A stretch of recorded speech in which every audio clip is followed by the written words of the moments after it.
Hi guys, kumusta kayo dyan? Meron na naman tayong panibagong customer at ang problema ng sasakyan niya ay yung kanyang fuel gauge. So hindi gumagana yung kanyang fuel gauge, palaging naka-empty. Actually, 2 beses na siyang tinirik kasi naubusan siya ng fuel. Kasi hindi niya alam kung kailan siya mauubusan or kailan siya magre-refill ng fuel. So naubusan siya sa daan, kaya tumirik na lang yung sasakyan niya. At yun ang problema niya.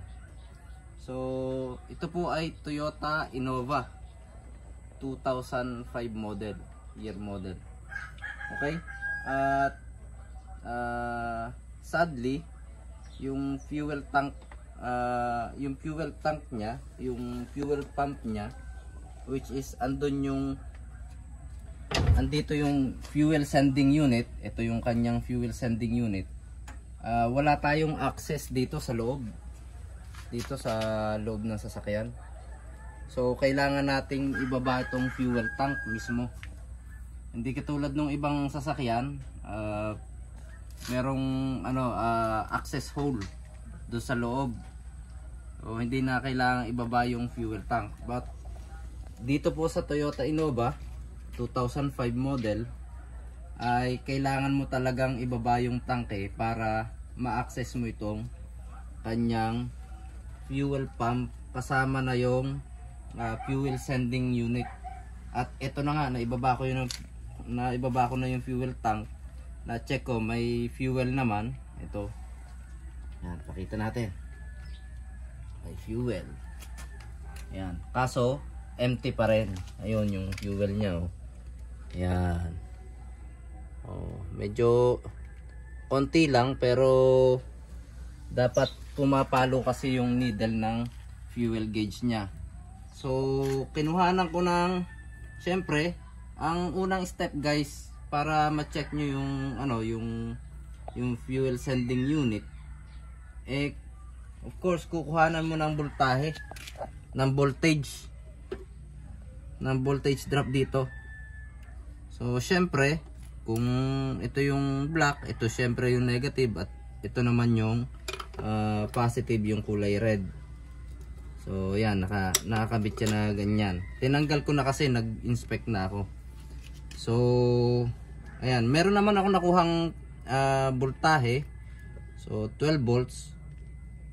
Ibig sabihin okay yung linya mula gauge papunta rito. So from the gauge panel do sa needle papunta dito. Okay? So ang sunod kong ginawa, dinisconnect ko to. Okay? Disconnect ito po yung fuel sending unit. Okay? Kailangan mo i-disconnect, and then kuhanan mo ng resistance value dito. Ayan, kukuhanan mo ng resistance value. Ayan, dito yung positive, and then negative, and then galawin mo to. Ayan, galawin mo yan. Unti-unti mong itaas. Dapat nagbabago yung, meron kang reading ng resistance, tsaka dapat nagbabago. Okay? Habang tumataas din yung resistance value. So in this case guys, wala akong na measure na resistance value dito. Totally wala. So ginawa ko, nilinis ko muna ito, yung contact point. Ang gagamitin nyo guys, kailangan gamitin nyo yung liha, kailangan pino lang dito. Marahan lang at saka maingat. Okay? Yan. Nalinis ko na guys yung yung contact point. Yan. Andyan. At saka yung contact ng dalawang terminal na to, nalinis ko na. Wala pa rin. So wala tayong na basang resistance. Okay? Gamit tong DMM. Nalinis na natin, nagawa na natin ang lahat. So just to make sure guys, meron kasi akong test part na fuel sending unit. Ito nga lang, hindi ito para dito sa sasakyan na ito. So ano, hindi to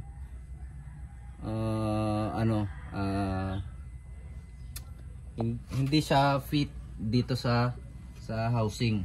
Okay, so pero just to make sure, ginawan ko ng tinanggal ko yung connector nito at turn off natin ang battery, ang ignition switch pala. Okay, off natin ang ignition switch. Tinanggal ko yung connector nito guys. Bali ito yung magiging test part natin.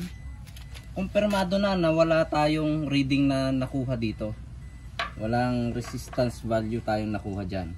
So kung dito ay yung pagkakabit dito ay andito ay yung negative at nandito naman yung positive. So kabit din natin ito. Hindi kasi magpipit yung connector dyan eh. So tinanggal ko yung connector nito.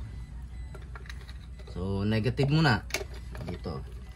Salpak natin yung negative direkta sa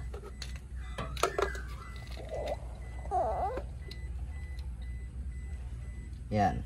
Kahit walang connector guys, pwede yan. Inugot ko lang yung connector nito para just to make sure lang na tama yung diagnosis natin. Okay, so naikabit na natin yan. Okay, kailangan lang teka, dapat may maghahawak na ito kasi hindi mo makakabit to do sa housing eh. Yan, so buksan natin dito tapos i-on natin. Yan, ito guys yung gauge. Ayan, kailangan tumaas yan kasi itataas ko rin dito, iaangat ko to, babaguhin ko yung position nya. Okay, so subukan nating itaas unti-unti, dandahan lang. Ayan,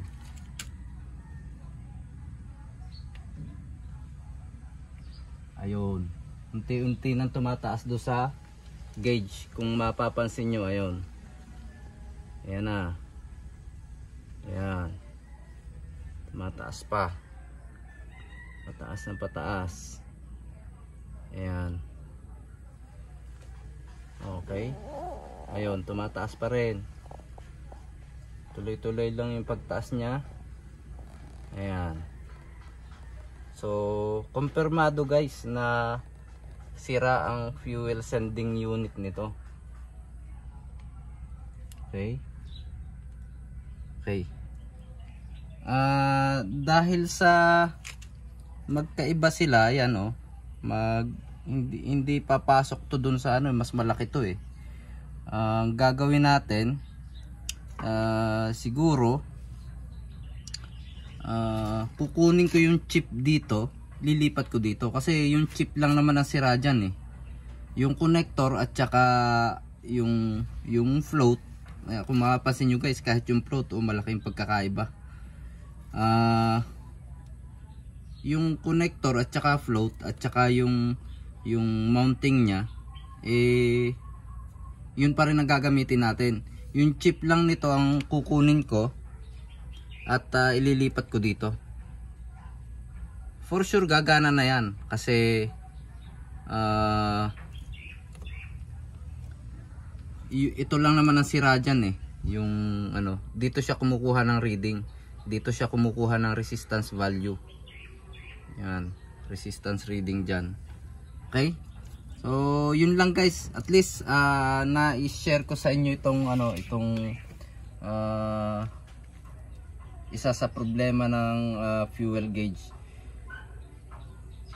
One more thing guys, kung sira yung gauge nyo, yan, kung sira yung gauge nyo na yan, okay dito sa fuel sending unit nyo at sira yung gauge, madali lang din malaman kung ano, kung alin ba ang sira. Makikita nyo kasi yan sa monitor sa kapag ka in-scan nyo yung ano, yung gamit yung scanner, makikita nyo yung value nyan. Ano pa ba? Sometimes nangyayari guys, sira yung resistor naman ng panel itong gauge. Yan, marami ding case na nangyayari na ganon. Okay naman yung yung fuel sending unit, pero sira yung resistor nitong gauge panel nyo. So nangyayari din yun guys. In that case, dapat may makuha pa rin kayong resistance value dito. Ngayon, kung meron kayong nakukuhang resistance value dito, pag hinalaan nyo na yung gauge nyo, diba? Simple lang. Kung wala kayong gamit na scanner, so kung okay naman tong fuel sending unit nyo, for sure andito ang problema sa fuel gauge panel nyo. Okay? So yun lang guys, sana may na-share akong idea sa inyo sa troubleshooting ng fuel gauge not working. Okay? Turn off natin ang ignition. Okay. And then guys, since naibaba nyo na rin yung tangke, kung nakita nyo naman na madumi yung fuel or madumi yung tangke, linisin nyo na rin kasi isang trabaho na rin lang. Baka mamaya yun din ang dahilan kung bakit nasira itong fuel sending unit, kasi sobrang dumi, makalawang, may corrosion. Kasi ito, nilinis ko na to guys tinanggal ko yung kalawang, wala pa rin, hindi pa rin gumana. So it means talagang totally sira na to. Kaya ang option na lang natin, kunin yung chip nito, lipat dito. Okay? So yun lang guys. At salamat sa inyong panonood.